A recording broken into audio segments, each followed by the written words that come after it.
আসসালামু আলাইকুম। আমাদের মহামান্য প্রধান নির্বাচন কমিশনার কাজী হাবিবুল আওয়াল 2022 সালের 5 ফেব্রুয়ারি নিয়োগ পাওয়ার পর থেকে মোটামুটি 2 বছর বা 2.5 বছরের মধ্যে 3টি ইতিহাস নির্মাণ করছেন। বাংলাদেশে এ ধরনের ইতিহাস আর হয়নি। যাই হোক, প্রধান নির্বাচন কমিশনার তিনি পদত্যাগ করতে যাচ্ছেন, তার পুরো প্যানেল সহ এটুকু মোটামুটি আমরা সবাই নিশ্চিত।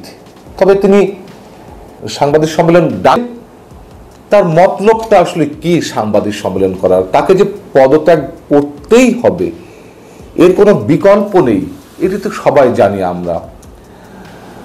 স্বৈরাচার শেখ হাসিনার যারা আস্থাভাজন ছিলেন, যারা দোসর ছিলেন, বিশ্বস্ত সহচরের দায়িত্ব পালন করেছেন ইমানদারি দায়িত্বের সঙ্গে, তাদের সবাইকে তো যেতে হয়েছে এবং হচ্ছে। কিন্তু 5 আগস্টের পর এই যে প্রায় 1 মাস হয়ে গেল, এর মধ্যেও প্রধান নির্বাচন কমিশনার পদত্যাগ করেননি। এর আগে তিনি এ বিষয়ে একটি কলাম লিখেছিলেন গত 24 আগস্ট সম্ভবত দৈনিক সমকালে, সাংবিধানিক সংকট নিয়ে। দেশে নাকি এখন কি ধরনের সাংবিধানিক সংকট চলছে বা কি করতে হবে, সিইসির কি কর্তব্য, সিইসি পদত্যাগ করবেন নাকি সংবিধান অনুযায়ী 90 দিনের মধ্যে নির্বাচন না করলে তাকে যে মৃত্যুদণ্ডের মতো শাস্তি ভোগ করতে হতে পারে সে কথাও মনে করে দিয়েছেন। এই যে একটা তুমুল বিতর্কিত কলাম লিখেছিলেন, তখনও তার নানান ধরনের মতলব নিয়ে অনেকেই মন্তব্য করেছিলেন। তিনি আসলে কি করতে চান, কি বোঝাতে চান এই ধরনের নতুন বিতর্কের সৃষ্টি করে? বুধবার এমন একটি আভাস দিয়েছেন যে বৃহস্পতিবার রাষ্ট্রপতির সঙ্গেও দেখা করবেন। আসলে কি হতে যাচ্ছে, যাই হতে যাচ্ছে না কেন, আমরা এটুকু জানি তাকে পদত্যাগ করতেই হবে, এর কোনো বিকল্প নেই। এবং যে 3টি ইতিহাস তিনি সৃষ্টি করতে যাচ্ছেন, 1 নম্বর ইতিহাস হচ্ছে, আপনাদের নিশ্চয়ই মনে আছে, 7 জানুয়ারি নির্বাচনকে কেন্দ্র করে বা এই 7 জানুয়ারি নির্বাচনের তফসিলটি যখন ঘোষণা করা হয়, তখন সারা দেশে নজিরবিহীন নিরাপত্তা একটা বলয় তৈরি করা হয়েছিল, 3 স্তরের নিরাপত্তা। এবং খোদ নির্বাচন কমিশন ভবনের সামনে যে পরিমাণ র্যাব, পুলিশ, বিজিবি সদস্যদের উপস্থিত ছিল এবং সেই উপস্থিতির মধ্য দিয়ে তিনি নির্বাচনের তফসিল ঘোষণা করেছিলেন, আমি নিশ্চিত পৃথিবীর আর কোনো ইতিহাসে এইভাবে নজিরবিহীন নিরাপত্তার মধ্য দিয়ে কোনো নির্বাচনের তফসিল ঘোষণার ইতিহাস কোথাও খুঁজে পাওয়া যাবে না। এই 1 নম্বর ইতিহাস। আরেকটি ইতিহাস কি, সেটি হচ্ছে কাজী হাবিবুল আওয়ালের এই নির্বাচন কমিশনই প্রথম সাংবিধানিক বিধিবিধানের মাধ্যমে একটি সার্চ কমিটির মাধ্যমে গঠিত হয়েছিল। সেই সার্চ কমিটির নেতৃত্বে ছিলেন তুমুলভাবে বিতর্কিত সদ্য সাবেক প্রধান বিচারপতি উবায়দুল হাসান। আরো একটি ইতিহাস নির্মাণ, তৃতীয় যে ইতিহাসটি নির্মিত হতে যাচ্ছে তাকে কেন্দ্র করে, কাজী হাবিবুল আওয়ালকে ঘিরে, তা হচ্ছে বাংলাদেশে এর আগে আর কোনো নির্বাচন কমিশন পদত্যাগ করেনি। নতুনভাবে কমিশনারদের নিয়োগ দেওয়া হবে। আর তারা যে এত সহজে পদত্যাগ করতে যাচ্ছেন তাও নয়। 1 মাস হয়ে গেল, প্রথমে বলেছি তারা পদত্যাগ করেনি। এই কদিনের মধ্যেও তারা খুব স্পষ্ট সিগন্যাল পেয়েছে তাদেরকে ইমপিচমেন্টের শিকার হতে পারে। 7 জানুয়ারি নির্বাচনকে ঘিরে তিনি নির্বাচনের 2 দিন আগে মন্তব্য করেছিলেন যে এই নির্বাচন যদি আমরা সৃষ্টি করতে, মানে সহজ এবং সুন্দর, অবাধ, সুষ্ঠুভাবে করতে না পারি, তাহলে পুরো বিশ্ব থেকে বাংলাদেশ বিচ্ছিন্ন হয়ে যাবে। তিনি এমন সুন্দর নির্বাচন জাতিকে উপহার দিয়েছিলেন, পুরো বিশ্ব থেকে বাংলাদেশ বিচ্ছিন্ন হওয়া নয়, বাংলাদেশ থেকেই দেশের 17-18 কোটি মানুষ বিচ্ছিন্ন হয়ে পড়েছিল। আর এমনটাই বিচ্ছিন্ন হয়ে পড়েছিল যে গণঅভ্যুত্থানের মাধ্যমে তার নির্বাচনের মধ্য দিয়ে যে সরকার 4 দফার মতন আওয়ামী লীগ সরকার শপথ নিল, তাকে করুণভাবে বিদায় নিতে হলো।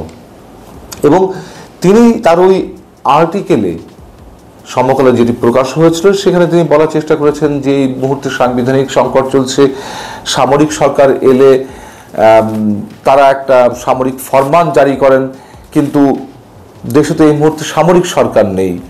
তাহলে যে একটি বিপ্লবী সরকার যদি গঠিত হয়ে থাকে অথবা গণ অভ্যুত্থানের মাধ্যমে যদি কোনো ধরনের সরকার গঠিত হয়ে থাকে, সেক্ষেত্রে তো সংবিধান থাকে না।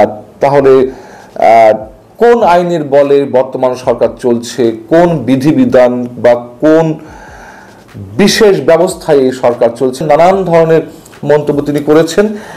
এই ধরনের কথা বলে তিনি মানুষের আস্থা অর্জন করতে চেয়েছেন নাকি সফট কর্নার জাগাতে চেয়েছেন মানুষের মনে, এমন অনেক প্রশ্ন যেহেতু মানুষের মনে ওঠে, তার পরবর্তীতে এসে তিনি অতএব এই কাজী হাবিবুল আওয়াল একসঙ্গে তিনটি ইতিহাস নির্মাণ করতে যাচ্ছেন। কি সৌভাগ্য আমাদের! এবং এতটাই সৌভাগ্য, 2022 সালের 5 ফেব্রুয়ারি তিনি প্রধান নির্বাচন কমিশনের পদে বসার পর থেকে এমন কোনো নির্বাচন নেই যা বিতর্কিত হয়েছে। সামান্য যে কোনো উপনির্বাচনে, স্থানীয় সরকার নির্বাচনে ওপেনে মানুষ ভোটে ব্যালটে সিল মেরেছেন, ব্যালট বাক্স ভর্তি করা হয়েছে তুমুল জালিয়াতির মাধ্যমে, সেগুলো ভাইরাল হয়েছে সামাজিক যোগাযোগ মাধ্যমে। তারপরও তা নিয়ে তিনি তেমন কোনো কথা বলেননি। এতটাই ভদ্রলোক তিনি।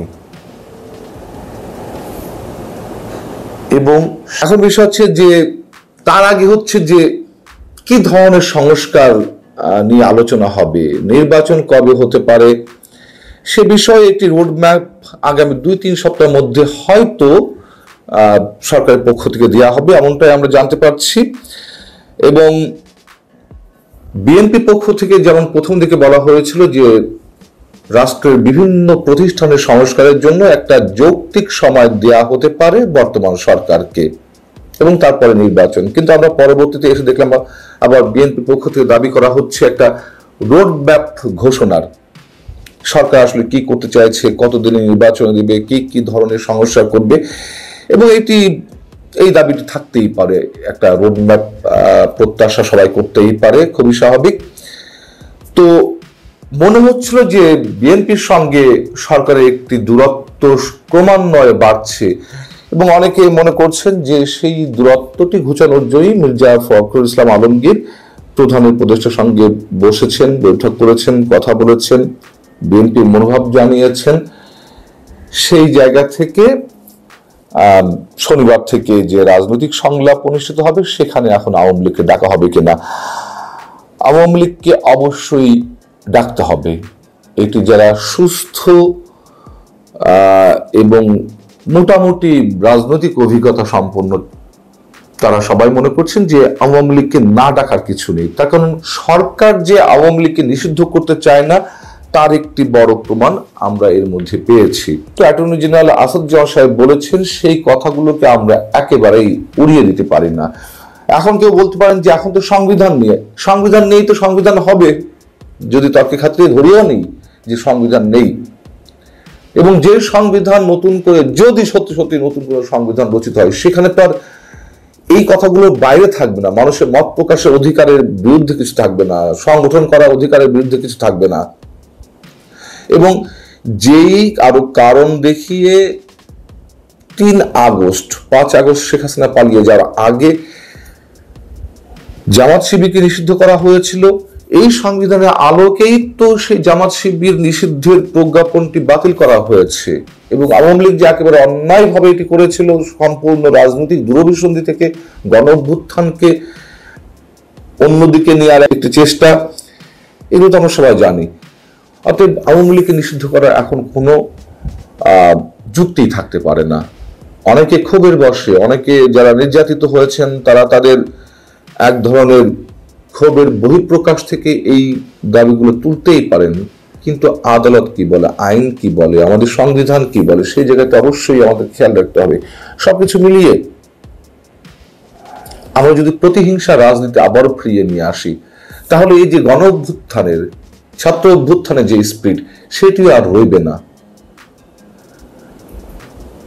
যে বর্তমান সরকার রক্তের উপর দিয়ে বর্তমান সরকারের সৃষ্টি, অনেক প্রাণের বিনিময়ে বর্তমান সরকারের সৃষ্টি, সেটি বিতর্কিত হোক নিশ্চয়ই কোনো মানুষ চায় না। তাহলে এত সমস্যা টমস্যা দিয়ে কিছু হবে না। শীতকালীন সরকারের কোনো উদ্দেশ্য নেই কোনো রাজনৈতিক দলকে নিষিদ্ধ বা নিবন্ধন বাতিল করা। সংবিধানের সংগঠন ও রাজনৈতিক দল পরিচালনার যে স্বাধীনতা রয়েছে এই সরকার সেটিতে বিশ্বাস করে। আর বিগত কর্তৃত্ববাদী সরকারের সঙ্গে জড়িতদের অন্যায় অবিচারের বিচার আইন আদালতের মাধ্যমেই হবে, সেটার জন্য কোনো রাজনৈতিক দল নিষিদ্ধ করা সমীচীন নয়। তিনি আরো বলছেন, হাইকোর্টকে উদ্দেশ্য করে বলছেন, অর্থাৎ যে শুনানি ছিল আওয়ামী লীগ নিষিদ্ধ করার বিষয়ে, তিনি বলছেন যে আওয়ামী লীগে অনেক ভালো নেতাকর্মী আছেন, তারা তাদের আদর্শে বিশ্বাস করেন, তাই তাদের সেই বিশ্বাসের দল নিষিদ্ধ করা আদালতের কাজ নয়। এটি তিনি তার যুক্তি তুলে ধরেছেন। এবং তিনি আরো বলছেন যে বিচারপতি তোমার বিচার করবে যারা, আজ জেগেছে এই জনতা। এমন স্লোগানের প্রেক্ষাপটে ছাত্র জনতার অভ্যুত্থানে যে নতুন স্বাধীনতা এসেছে, সেখানে সবার বাক স্বাধীনতা ও মৌলিক অধিকার নিশ্চিত করতে হবে। তাই রাজনৈতিক দল পরিচালনার স্বাধীনতাও এই সময় বন্ধ হতে পারে না। চমৎকার বলেছেন। নতুন যে অ্যাটর্নি জেনারেল, তাকে নিয়ে এখনো পর্যন্ত কোনো বিতর্ক দেখা দেয়নি, যদিও কেউ কেউ বলেন যে তিনি বিএনপির কোনো একটি অঙ্গ সংগঠনের সদস্য ছিলেন। সব মিলিয়ে যেই রাজনৈতিক আলোচনা হতে যাচ্ছে সেখানে আওয়ামী লীগ যদি না থাকে নিশ্চয়ই সেটি ভালো কোনো সিগন্যাল হবে না। যেটি অ্যাটর্নি জেনারেল বলেছেন যে আওয়ামী লীগের মধ্যে অনেক ভালো নেতাকর্মী রয়েছেন, তাদের দিয়ে সমস্যা করা হোক, সেটিও সমস্যা হতে পারে। আওয়ামী লীগ নিজেই সেই তার দল সমস্যা করবে, সেই জায়গা থেকে অবশ্যই আমরা ধরে নিতে পারি যে আওয়ামী লীগ থাকছে। আল্লাহ হাফিজ, ভালো থাকুন সব।